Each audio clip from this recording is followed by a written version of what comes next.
People are often interested in our life and lifestyle and how scriptures and these pictures connect to us today. I'll use the cycle of the year to help explain. Here's parting of the Red Sea, which reminds us of Passover and how we sit telling and retelling the story of the Exodus. This creation evolved by writing the entire book of Exodus. We're constantly connected to our past, feeling as though we were there by reliving and retelling the story every year, making it real for today. As you can see, I love what I do. I love living in Israel. Song of Solomon is the first of all of these microcalligraphy artworks that I created. It expresses God's love for his people. Song of Solomon is actually read on the Shabbat that falls during Passover. After Passover, we celebrate a holiday for modern-day Israel, Yom HaAtzmaut, Israel's Independence Day. Here we have the design that combines the flag of Israel today with the outline of the map of today's Israel. It's created using the words of the Israeli national anthem, HATIKVA, the hope. The focus of this image and the anthem is the land of Zion. Jerusalem is highlighted in the center with the Star of David created using the ancient walls of Jerusalem instead of the standard blue star. I wrote HATIKVA, the Israeli national anthem, 156 times because the letters of the word Zion, Zion, break down letter by letter and equal the number 156. After celebrating Yom HaAtzmaut, we continue to the next holiday, Shavuot, or Pentecost.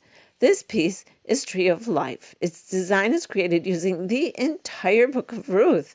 The flowers and the grass are the book of Ruth, reaching King David here at the bottom of the tree, under and supporting her roots. Here's an opportunity to explain the difference between my microcalligraphy artwork and other artists' micrography, who execute a watercolor painting of Ruth, cutting sheaves of wheat, the piece an entire watercolor painting. But where's the writing? Only Ruth's braid contains text, written in black ink perhaps. The text continues in the border as well. A beautiful picture, but only a small portion with text. Here, the entire text is the composition, and the composition is the text. The tree trunk is filled with the words sung as the Torah scrolls are returned to the ark after the week's portion is read. She's a tree of life to those who hold on to her, and her supporters are joyous and given peace. Encircling the entire tree is the blessing of Sarah, Rachel, Rebecca, and Leah that continues with a beautiful blessing for the entire family. Woman of valor. The words of Proverbs 31, 10 through 31 create these biblical women. We start with the matriarch Sarah. Miriam is next to her, depicted singing praise to God after crossing through the parted Red Sea, the Passover story. After Passover, we fast approach the holiday of Shavuot, during which the book of Ruth is read in the synagogue Shavuot morning. Here is Ruth gathering sheaves of wheat. Continuing is Queen Esther. The story of Purim shines through her, a story of redemption. Purim is celebrated a few weeks before Passover. Then there's the prophetess Deborah, the fairest of judges and guiding light for all of us throughout history. May these women of valor bring a lifetime of continuing inspiration to each of us. It's written 30 times, 12 plus 18. 12, the aged girl begins her journey to become a woman of valor in her own right. Plus life, Chai, 18. If you've been to Jerusalem, you've seen the beauty of what has been built or rebuilt. But you know that the wall, the Kotel, is what remains after the destruction of the temple 2,000 years ago on the 9th of Av, the Jewish date that falls in July or August. 70 names of Jerusalem, Yerushalayim, written in gold, hovers over the ancient western wall. Jerusalem has 70 different unique spiritual names. I wrote these names in glowing gold microcalligraphy to create the word Jerusalem here. May Jerusalem of gold be completely rebuilt soon in our days. The original of this design is actually an embroidered satchel that I made for our second son-in-law's prayer shawl, then created this artwork from it. Jerusalem Star of David, Psalms 122. Pray for the peace of Jerusalem, Psalms 126, verses from Zechariah and Isaiah and more. Isaiah 62:1. I've set watchmen upon the walls, O Jerusalem. Take no rest until he makes Jerusalem a praise in the earth. This intricate piece depicts the rebuilt temple in the heart of the picture. Jerusalem, forever the center of the world, the center of our hearts. As you know, the Jewish year is a cycle. We've shared the holidays, starting here with Passover, reaching the saddest day, the 9th of Av, and the destruction of the temples. But then our attention turns again to joy and new beginnings, a new year, Rosh Hashanah, that will, God willing, bring us many blessings. Verses from the deep, heartfelt prayers recited on Rosh Hashanah, the new year, create these pomegranates. I inscribe these blessings 17 times. May you merit the fulfillment of the 18th time, the number that signifies life, this and every new year.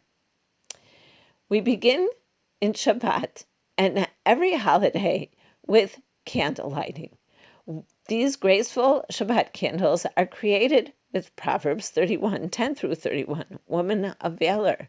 The flames are created using the beautiful blessing for the physical and spiritual health of the family. The halos of light surrounding the flames are the blessings for the children. The halo on the right is the blessing of Ephraim and Manasseh for sons. The left halo, the daughter's blessing of Sarah, Rachel, Rebecca, and Leah. I'm so blessed to bestow these blessings on our children and grandchildren every week. Down the center flows the blessing recited while lighting the Shabbat candles. I mentioned how blessed we feel to live in our home in Israel. This piece, Birkat Bait, blessing of the home, is a beautiful view from our dining room window. This is what I see each day as I say my prayers standing at this window facing the direction of Jerusalem. I ask myself, what can I do with this beautiful view? This is it. They dwelt in safety, each man under his vine and under his fig tree. And they built houses and inhabit them, and they planted vineyards and eat the fruit of them. And my chosen ones shall long enjoy the work of their hands, for they are the seed of the blessed of the Lord, and their offspring with them. May your families and your homes be so blessed. The strong and proud eagle. Isaiah 40, comfort, comfort my people. The letters of the word love, ahava, equal the number 13. This entire chapter is written 13 times to create these cliffs and valleys. 13, ahava, God's love for his people. The last verse of the chapter on wings of eagles is written 208 times, creating the eagle. 208 is also divisible by 13, but leaves a remainder of 3. The number 3 in Judaism represents strength, permanence, and that this shall come to pass, amen, which in Hebrew also has 3 letters. Ezekiel 36. The shofar is blowing, the ruined cities are rebuilt, the fields tilled and sown, the prophecy is coming to life as Abraham, Isaac, and Jacob's spirits watch over us. Written 50 times, reminding us of the Jubilee year. Looking like an ancient mosaic found in archaeological digs, Jacob's blessing to Judah creates Lion of Judah. The blessing from Genesis is written 100 times. 100 is a number that represents power. How appropriate for Judah, the future king. There are specific designated blessings for before and after eating food. The blessing after eating bread is the longest. This composition was created using the entire grace after meals recited after eating bread. Originally, this was designed for the cover of the booklets placed on the tables at our oldest daughter's wedding. The tomb of the patriarchs. Oh, the text is the story of the Machpelah cave. It's purchased by Abraham and the burial of the beloved matriarch Sarah, written here in order to create this powerful image 6 times. An inscription for each one of our 6 matriarchs and patriarchs buried here. If you've been to Hebron, you are seeing and walking on living biblical history, just as the artwork represents. This piece is a memorial to all those throughout history who have suffered through the hands of our ever-present enemies. It is specifically for 3 children, our neighbors, who lost their lives in a terrorist attack in our neighborhood on a Sunday night 2 weeks before Purim, February 2002. Throughout the centuries, Jews have prayed for the day when we will return to Israel from all 4 corners of the earth, when the light of redemption will be upon us. We see the passages from Isaiah, passages that speak of comfort and the day of redemption, forming the people dancing and streaming towards Jerusalem rebuilt, the temple rebuilt. We see the twinkling stars in the sky, reminding us of the blessing. The day will come when we will be as many as the stars in the sky. All these passages bring me comfort and peace of mind in difficult times. Psalms 18. King David wrote Psalms 18, Chai, life, to thank God for teaching him to be victorious in battle. It's a song of deliverance. Just as David rose up successfully against his enemies, this tank represents our present struggle against those who want to destroy us. Psalms 18, which means life, is written 3 times, which again is a number that represents strength and guidance to successfully fight our enemies. May we always continue to be guided and delivered safely from the battle against those who are determined to destroy us. Blessing Israel. I will bless them that bless you, and in you shall all the families of the earth be blessed. This design is of the famous Israeli cactus, the sabra, in beautiful bloom, prickly and tough on the outside, sweet on the inside, just like Israelis are known to be. This is actually the only piece designed with both Hebrew and English. The almond tree, Jeremiah 1:11 through 12. And the word of the Lord came to me, saying, What do you see, Jeremiah? And I said, I see a rod of an almond tree. And the Lord said to me, You have seen well, for I hasten my word to accomplish it. As the verses express, Jeremiah saw the branch of an almond tree bear with no bloom, symbolizing the fact that the prophecy God shared with Jeremiah would come to fruition quickly. The destruction of the temple, if God's word was not heeded, but also rebuilding in the future. The almond branch in bloom represents the continuation of God's promise and prophecy, when the Jewish nation, Am Yisrael, will bloom, returning from all 4 corners of the earth to the rebuilt temple and ruined cities rebuilt. May we enjoy the beauty of the blooming almond tree, as well as the blooming of the fulfilled prophecies soon in our days. Amen. Dancing for joy, the words from Purim read from the scroll of Esther. LaYehudim hayta ora v'simcha v'sason ve'ikar. Dance across the page, along with these carefree figures representing the joy and fun experienced on this wondrous holiday. This brings the holiday cycle we began full circle, as Purim is 1 month before Passover. My very first paper cut, surrounded by the ancient fortified walls and magnificent gateways into the city of Jerusalem, the majestic third temple rises. The 10 Commandments, Hear, O Israel, the Lord is our God, the Lord is one. Verses depicting the land, the Eretz, Zvat, Chalav, Dvash, the land flowing with milk and honey. Isaiah 52, Awake, awake, put on your strength, Zion. He has redeemed Jerusalem, and all the ends of the earth shall see the salvation of our God. Psalms 122, pray for the peace of Jerusalem. Isaiah 66, the heaven is my throne, and the earth is my footstool. What house could you build for me?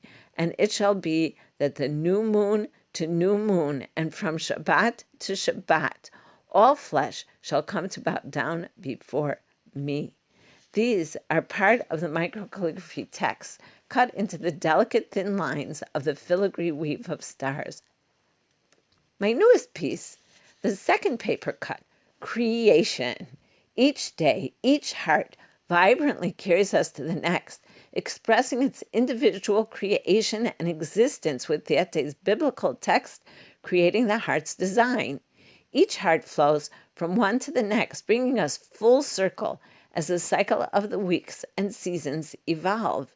Each week, Shabbat glows golden, full of blessings, centering each of us as we celebrate the gifts God has bestowed on us within the world and universe He created. Now for some fun. Noah. The building of Noah's Ark and the animals brought on board create these colorful pieces. We all know that the animals were brought on board two by two, one male, one female, but it was different for the animals designated as kosher. 7 male, 7 female of each of these animals were brought on board. Therefore, the scriptural text is written 7 times. I say a prayer first thing in the morning after waking. Modeh ani, I give thanks. Thankful for the return of my soul to my body. Many parents recite this short prayer of thanks for their small children each morning, and they recite it with them, as I did with our children, and they now do with theirs. Each night before going to sleep, I say the Shema. Hear, O Israel, the Lord is our God, the Lord is one.